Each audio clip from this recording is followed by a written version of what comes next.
Hello, everybody, and welcome to this week's very casual, sunny, and beautiful check-in. I hope that most of you are also experiencing some nice weather this week and getting some time to relax and reset, or just kind of check in with yourself and make sure that you're doing some self-care. And that is why I'm coming to you in this very casual fashion this afternoon. But I did still want to check in, and even though this week is intended to be a working week, I still wanted to share with you some thoughts regarding the last 2 weeks of assignments and get you some feedback or just some general ideas moving forward. So, 2 weeks ago, you all submitted your paper on Healthcare Leadership Brief, allowing you to select a topic in your field that you're passionate about and discuss the leadership impact it has on your field. And Melody and I again split up the work to read those, but it would appear that even the ones that Melody read, everyone did exceptionally well.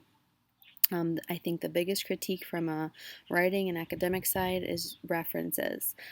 There was not a set limit for a minimum number of references for this assignment. I've considered changing that in the future so that students feel a bit more guided in that area and don't lose points over things that are easily fixable, but just a good practice to get into moving forward in your academic writing is to have as much literature to support your statements as possible. This was not, a dissertation level writing or, your final paper in your program, but it is a good practice and habit to get into so that your tone does not sound so opinionated or anecdotal rather than the research states or the research supports or so and so stated. And I know for some of you, those statements are going to be challenging to find support because there's maybe just not a lot out there, but something to just help your writing in the future.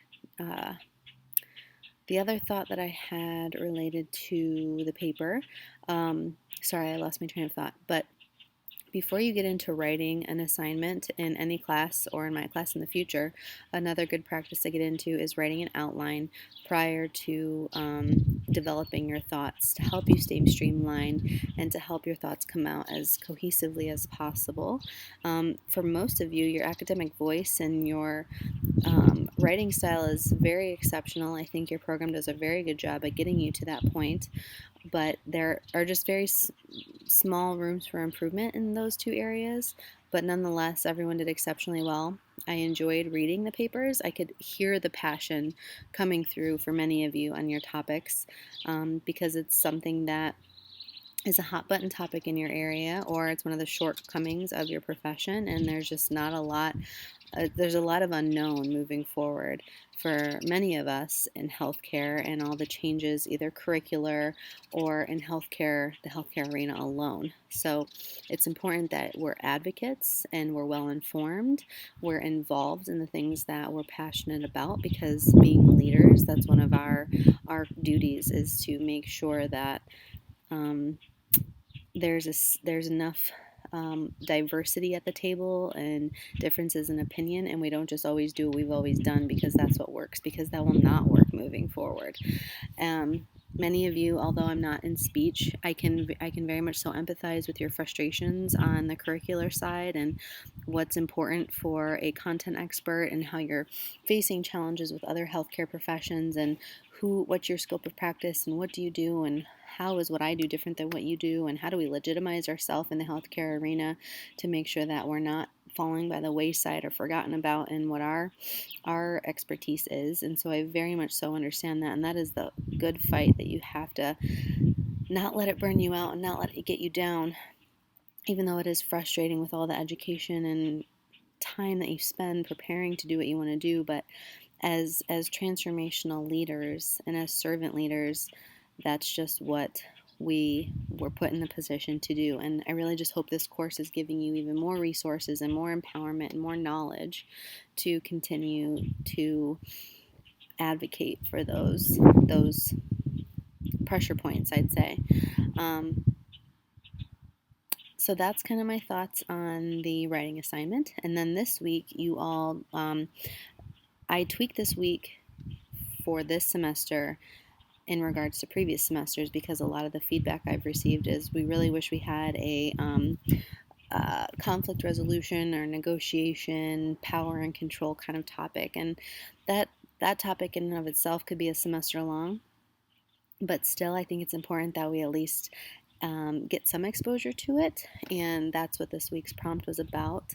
It was a student to peer, or I'm sorry, student to instructor week. So Melody and I will be dividing and conquering in our responses to those. She may have already done hers, and I will get through mine this week. Then this week you have nothing due because it is a working week.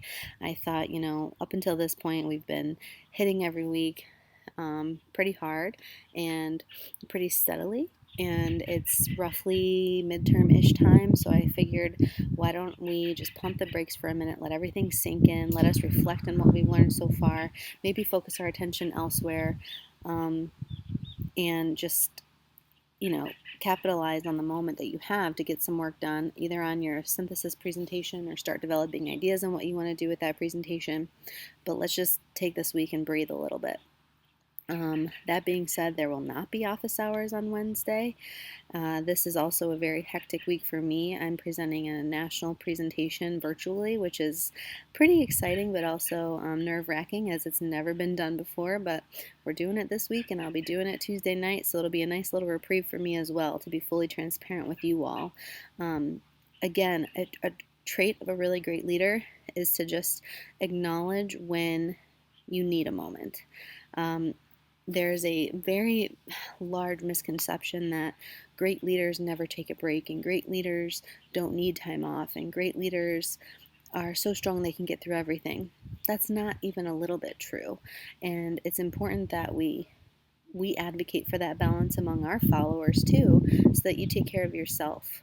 And that's what I kind of want you to do this week. Check in with yourself, see how you're doing. Please let me know if there's anything I can do to help you.